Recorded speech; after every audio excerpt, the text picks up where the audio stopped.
miraculously after a month, a week, Sumabog. sumabog. Tapos tuloy-tuloy na. Ano pakiramdam? Nung sumabog. Sumabog. Sumabog po talaga. Sumabog, Sila, sumabog. Sinabugan ako. Ano yan? Ano sabog yan? Naabutan sa bus. Teka lang. Management, pwede ba natin ikuwento to? Pwede ba natin ikuwento? Pwede. Ano po yung paa? Nakatornilyo yung paa. Mataas ang naman paa. Akala ko pagpasok niya, nandun ako nun eh. Natulog kasi ako sa office. Akala ko nasaksak. Oh. Ano eh, ika-ika eh. Yung parang tumatakbo pa siya. Pero sumirit na Inabutan talaga. pala, inabutan. Taranta pa ako. Ano nangyari? Ika-ika eh. Hindi, pero kasi Akala ko nasaksak eh. problem po na.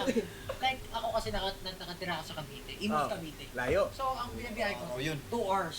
Tapos alam niyo, pag umaga, pahirapan dun eh. Yung parang palayuan kayo ng lakad para mauna kayo makasakay. Yes, oo. Uunahan mo yung... Ito yung terminal, pupunta ka doon. Para makasakay ka. Tapos yung tipo na asin-siksikan na kayo, nakatayo ka sa harap. Yung walang mata-matanda, walang papababae doon, makasakay lang. Pag umalis ka ng mga alas 5 ng umaga, Ay, wala na. syempre, pag hindi ka umalis ng maaga, malilate ka or hindi ka makakasakay ng bus. Tama. Syempre, hindi ka na mapigilan eh. Hindi na talaga, inabutan talaga ako sa bus. Grabe.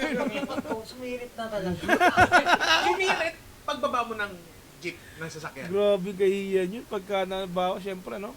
Posibleng walang nakaamoy nun. Posibleng walang tumagas doon. Siyempre, masama-masa na yun. Sumirit na talaga. Sumirit, pagbaba mo ng jeep, ng sasakyan. O, nasa jeep ka pala, nasa sasakyan ka Lalakad. pala, sumirit na. Pagbaba ko, kasi paglapag ko ng... Yung alam mo yun, kasi syempre... Yung hindi force. ko naman siya eh. Paglapag ko na ganun, ay sumirit. Hindi. Ano talaga? Okay lang yun.